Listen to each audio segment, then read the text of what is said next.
Hello everyone, welcome to my channel maths vibe. So आज हम discuss करेंगे 7 June 2023 में रियल एनालिसिस का क्वेश्चन है।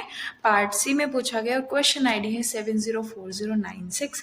Consider the following two sequence AN and BN। हमें दो सीक्वेंस दी गई है।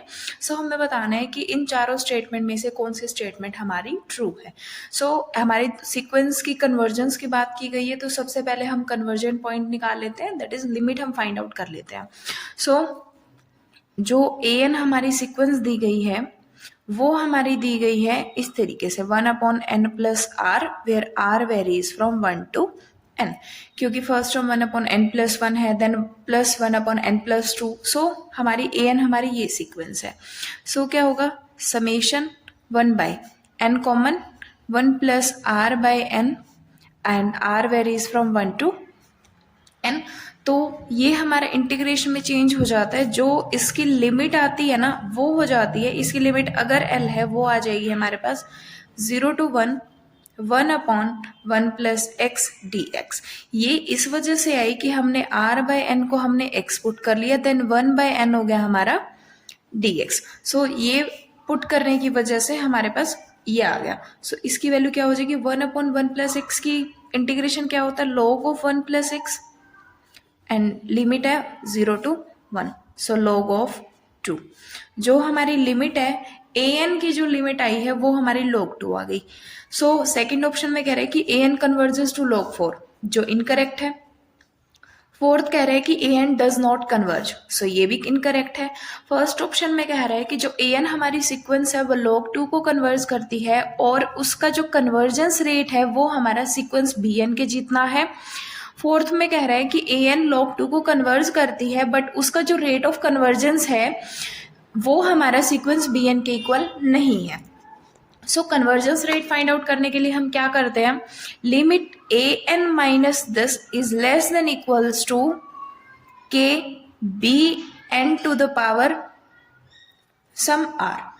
ठीक है, कोई भी अगर किसी भी सीक्वेंस का हमें रेट ऑफ कन्वर्जेंस निकालना है, सो जो k होता है वो हमारा बताता है रेट ऑफ कन्वर्जेंस को।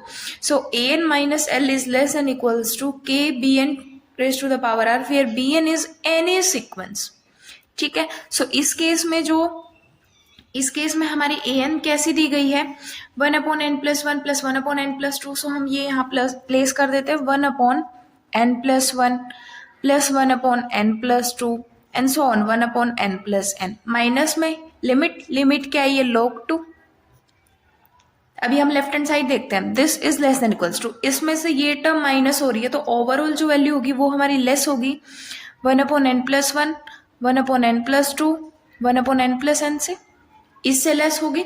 सो ये जो होगा वो ओवरऑल लेस होगी हमारी, लेस देन इक्वल होगी 1/n + 1/n + 1/n। ये कितने टाइम्स ऐड हो रहा है, n times. So n/n that is 1। So overall जो ये हमारी टर्म है वो हमारी लेस देन इक्वल टू 1 आ गई। अगर इस केस में जो हमारा βn हम कांस्टेंट सीक्वेंस कंसीडर करें तो k की वैल्यू कितनी आ गई, 1 आ गई। k की वैल्यू 1 आ गई। सो इससे हमें पता चला कि rate of convergence of AN का rate of convergence, AN sequence का रेट ऑफ कन्वर्जेंस कितना आया, 1 आया। अब हमें BN सीक्वेंस का रेट ऑफ कन्वर्जेंस निकालना है। जो हमारी BN सीक्वेंस है वो कितनी है, 1/n। BN सीक्वेंस जो है वो हमारी 0 को कन्वर्ज कर रही है। सो इसके केस में भी वही होगा, BN minus L that is 1/n minus 0। 1/n is always less than equals to 1. If n is equals to 1 then 1/n is equals to 1, but if n is greater than 1 then this value is always less than equals to 1।